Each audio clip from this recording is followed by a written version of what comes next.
Selamat pagi, salam sejahtera. Tidak sampai 24 jam selepas Zahid Hamidi menang, ini yang berlaku. Kita umumkan kejadian yang mengejutkan ini, yaitu pengumuman daripada Hakim Mahkamah Tinggi sebab Zahid Hamidi menang dalam kes 40 pertuduhan rasuah. Semua orang pun terkejut di seluruh Malaysia apabila dikabarkan 40 kes itu semuanya menang. Aku tercari-cari, aku tertanya-tanya bagaimana Zahid boleh terlepas 40 pertuduhan tersebut. Akhirnya ini yang berlaku.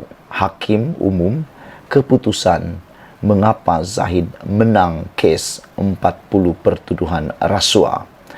Ianya dimulakan dengan sampul surat apa yang boleh muat wang Singapura dolar 600,000. Wah, itu yang dikatakan oleh hakim.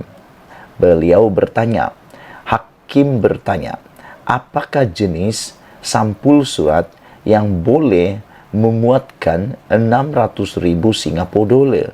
Dia kata dia tak dapat bayangkan. Saudara penonton sekalian, ketiadaan bukti tidak langsung adalah antara sebab Presiden UMNO Ahmad Zahid Hamidi dibebaskan hari ini daripada semua 40 pertuduhan menerima rasuah berhubung sistem VLN. Dalam penghakimannya, Hakim Mahkamah Tinggi Shah Alam Muhammad Yazid Mustafa berkata, dia tidak dapat membayangkan bagaimana jutaan wang dimasukkan ke dalam sampul surat dan dihantar kepada Zahid.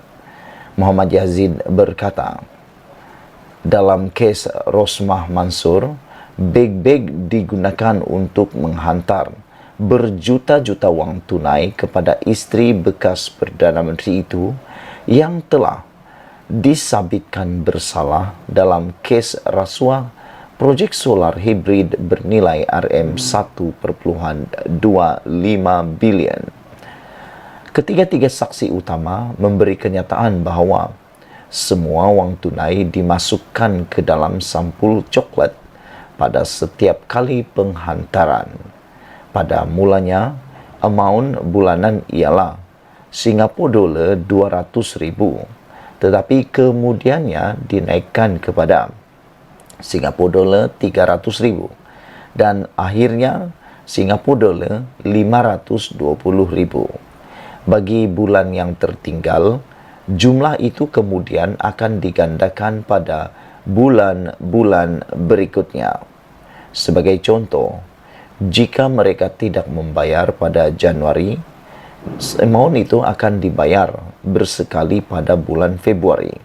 Sekali lagi, ia semua dimasukkan ke dalam sampul surat, katanya. Berbanding kes Rosmah, penghantaran pertama RM5 juta dalam bentuk wang tunai pada 20 Disember 2016 dibahagikan kepada dua beg berisi RM2.5 juta setiap satu. Untuk penghantaran kali kedua, berjumlah RM1.5 juta. Wang itu dimasukkan di dalam dua beg. Dalam kes Zahid, pihak pendakwaan tidak menunjukkan sebarang sampul surat. Tiada bukti menunjukkan saiz sampul surat yang digunakan. Saya tidak boleh bayangkan saiz sampul apa yang boleh memuatkan wang tunai Singapura dolar 600,000 yang bersamaan dengan sekitar RM1.6 juta pada masa itu, kata Yazid. Tiada rakaman kamera litar tertutup CCTV dikemukakan di mahkamah.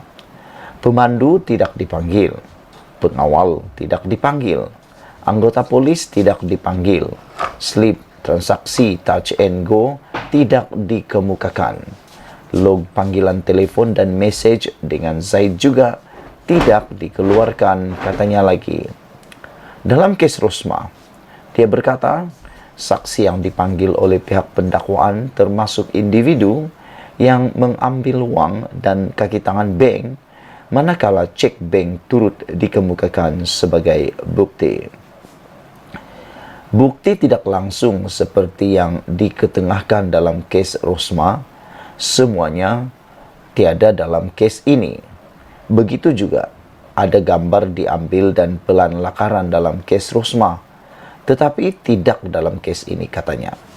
Hakim berkata, Nicole, seorang warga China yang bekerja sebagai subkontraktor di Hong Kong, memainkan peranan penting untuk menjelaskan peranannya dalam menyediakan sebagian besar dana daripada RM 238 juta seperti yang dinyatakan dalam ledger. Dalam kes Zahid, saksi yang terlibat atau mempunyai pengetahuan mengenai sumber dana iaitu Nicole Tan dan dua pengurus wang telah disoal siasat dan keterangan mereka direkodkan tetapi tidak dipanggil sebagai saksi untuk menyokong kes pendakwaan.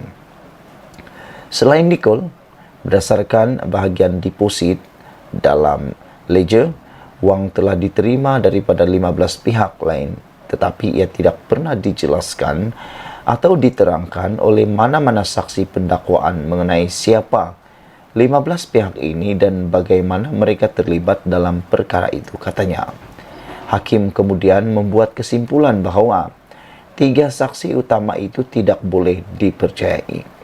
Anehnya, bekas pengurus pentadbiran Ultra Kirana Sdn Bhd, David Tan Siong Soon yang merupakan pencipta ledger itu, mengakui semasa pemeriksaan balas bahawa penyerahan kedua wang tunai RM3 juta melalui bagasi adalah suatu perkara yang difikirkan semula, katanya.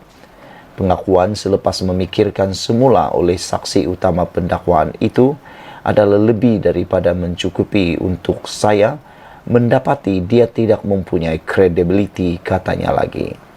Tan memberi keterangan bahawa dia menghantar wang kepada Zahid sebanyak 2 kali, manakala rakannya dan bekas pengarah Harry Lee membuat 40 kiriman. Manakala seorang lagi pengarah syarikat, Wan Quraisy, membuat beberapa kiriman lain. Saksi ini di satu sisi memberi keterangan akan merekodkan pembayaran pada hari yang sama atau keesokan hari pembayaran. Namun apa yang ditunjukkan kebanyakan ruangan rimak dan ledger dibiarkan kosong tanpa Yazid. Seorang lagi saksi, yaitu Lee, juga bersetuju bahawa ruangan rimak kosong tidak menunjukkan wang telah dibayar kepada tertuduh.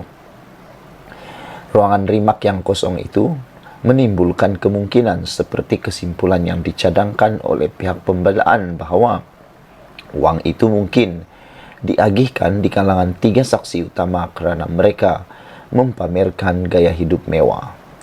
Setiap mereka mempunyai 1 unit hartanah di pavilion. Wan Quraisy juga memiliki sebuah rumah banglo di Putrajaya dan sebuah rumah berkembar di Cyberjaya, 2 Range Rover, motosikal mewah dan bayaran cukai berjuta-juta. Tanpa sokongan bukti kukuh, saya tidak boleh secara sedar menyimpulkan bahawa wang itu sebenarnya diterima oleh Zahid seperti yang dicadangkan oleh pihak pendakwaan berdasarkan transaksi yang dicatatkan dalam buku ledger tanpa rekod bahawa wang itu benar-benar diterima oleh tertuduh dalam ruangan rimak, katanya. Saya dapati keterangan saksi utama pendakwaan Tan Lee dan Wan Quraisy tidak boleh dipercayai dan tidak mempunyai kredibiliti. Oleh itu, saya mendapati bahawa tiada penekanan perlu diberikan kepada ledger berkenaan, kata Yazid. Bekas timbalan Perdana Menteri itu didakwa atas 33 pertuduhan menerima rasuah daripada UKSB. Zahid didakwa menerima rasuah untuk menyumbang kontrak menyambung kontrak UKSB dan bagi mengendalikan perkhidmatan pusat sehenti OSC di China dan sistem VLN serta menyambung kontraknya dengan Kementerian Dalam Negeri untuk membekalkan sistem bersepadu VLN. Pertuduhan dibuat mengikut Section 16 dalam kurungan A kurungan B Akta SPRM 2009 yang memperuntukkan hukuman penjara maksimum 20 tahun dan denda tidak kurang 5 kali ganda nilai sopan atau RM10.000 mengikut mana yang lebih tinggi. Sekian dulu, itulah dia sebab Zahid Hamidi dilepaskan 40 pertuduhan kes rasuah di mahkamah. Kita jumpa lagi, bye-bye.